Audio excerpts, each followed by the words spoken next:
June 1986. Start. Mr. Prime Minister, ladies and gentlemen, it is really very kind of you, Mr. Prime Minister, to have taken the trouble of coming over to this place to inaugurate this 10th conference of our chamber. Our thanks are due to you for responding to our invitation to grace the occasion with your presence in the midst of important activities and duties. I hope you would have had the time to go through the papers sent to you, which explain the activities of our chamber. On this happy occasion, we do not wish to trouble you with a number of requests and appeals.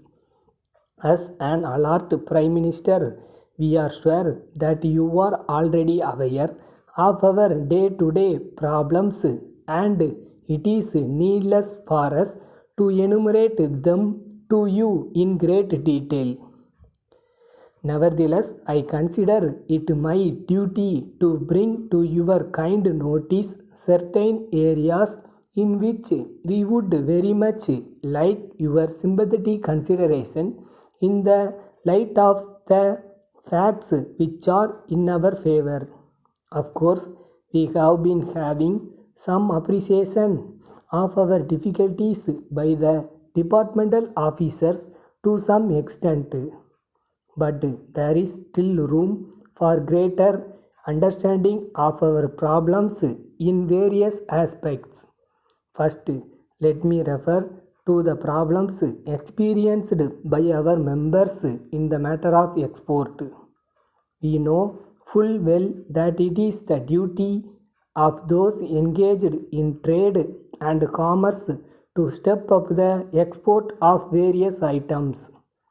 As a matter of fact, in all our annual and special meetings, we have been trying our level best to find out ways and means of how we could cooperate with the government in stepping up the exports. We have to do a lot in this regard. It is in this connection we request you, Mr. Prime Minister, to kindly instruct the concerned officials at all levels to exhibit some amount of imagination in dealing with our adjacents. As you know, when it is a question of exporting any items, we have to face many problems, like the need to maintain quality, keeping pace with the competitive prices offered by other countries, setting up necessary publicity in other countries, and ever so many aspects. There are also certain other items and areas which we cannot openly discuss in a conference like this. All these are items which involve huge expenditure.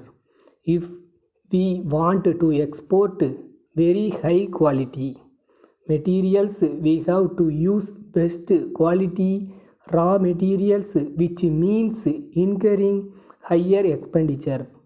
The government must therefore come forward with necessary concessions in the matter of import of some raw materials by way of tax concessions, by way of reduction in license fee, and so many other factors. It is our sad experience that we do not get full cooperation from the departmental officials for some reason or other. This state of affairs should change sooner or later. Unless the present procedure to deal with the problems of exporters undergoes radical change, the export trade will be affected. Letter dated 10th May 1983 from Messrs. Ganesh and Company Limited, Madras to Messrs. Sundar and Sons, Erode. Dear sirs, we are very sorry to inform you that you have not paid our bills for the past 10 months. We have sent you several reminders by post, besides a number of telephone calls. In spite of all these, we have not received the payment. You have not acknowledged receipt of our letter and given us the reasons for such delay in payment.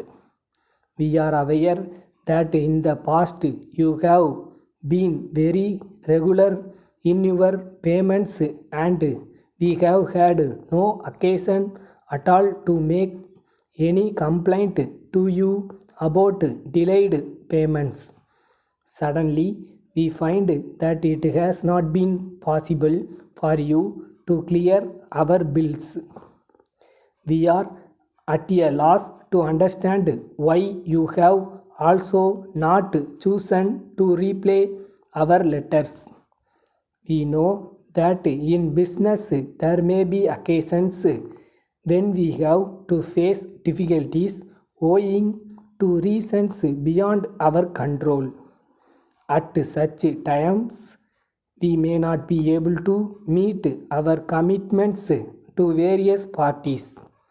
It is nothing peculiar, but in such circumstances, one has to convince the creditors. Yours faithfully.